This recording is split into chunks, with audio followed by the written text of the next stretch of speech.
Yantu imaltu wa karabarartu ya shimbira yantu imaltu ilen tarabarartu wangalatanaate jalille toti baguti damta khona gayi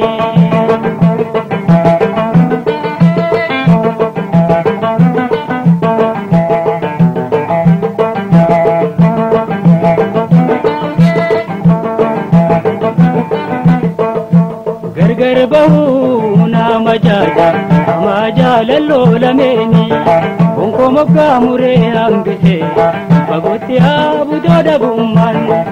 onko na kunnam sisi galatana tahe sifni hodati pagoni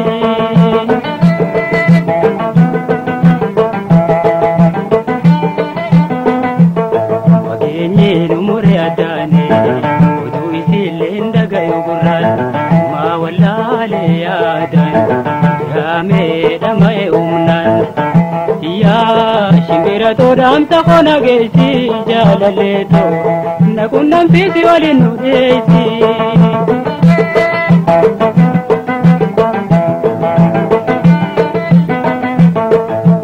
ya shimbira yantu imaltu wa karabarartu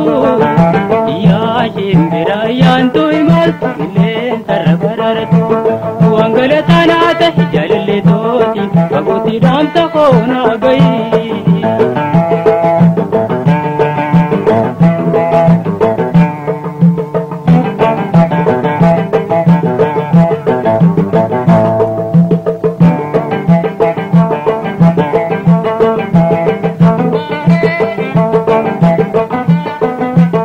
amna pago jette khara debi bikange sumale onne qalbin to si waji imani ergasin dabale dafina ndakabi akan kautatu inume yani natidule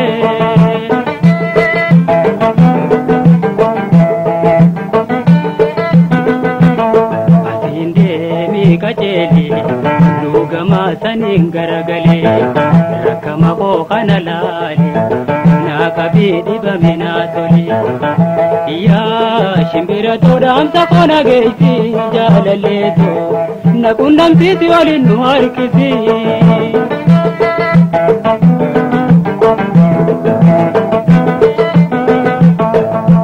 ya shimbira yantu imaltu wa karabarartu ya shimbira yantu imaltu ilen karabarartu wangalatanaate jalille toti baguti damta khona gayi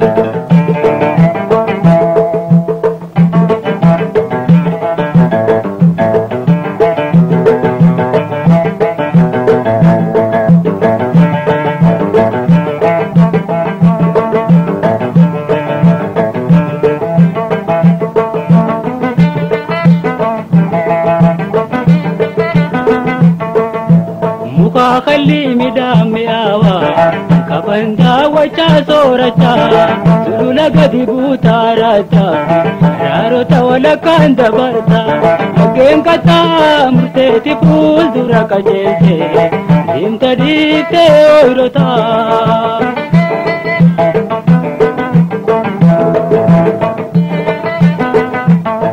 yorabinta te jirun wannuma garra ijani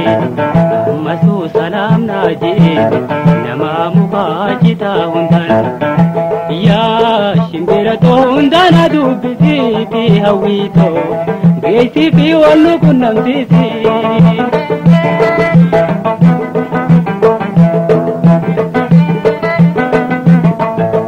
ya shimbira yantu imaltu wa karabarartu ya shimbira yantu imaltu ilen karabarartu wangala tanate jalille toti fagoti damsa kona gayi.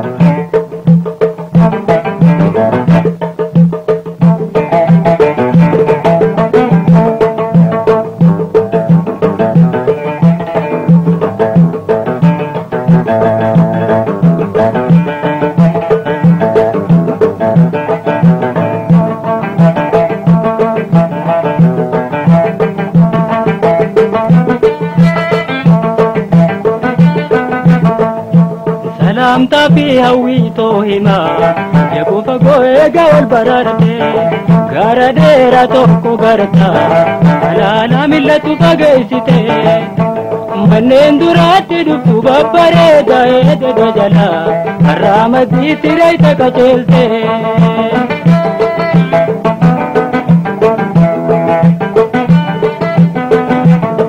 ramana ni marta mana tirra gubata bareedu nanondu idara gawa daitu ladura tute tiche qurra gubata jalalle tiyana dubifta tam saboti timta wanti debitu dageifata ya shimbira tonatin debita pompo irratite walin tuite wali magarsita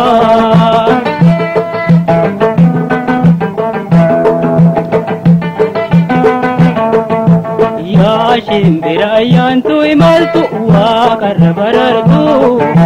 yaa shimbira yantu imaltu qilleensarra barartu wangala tanaata jalalle tooti fagoti daamsa koona gayi shimbira too daamsa koo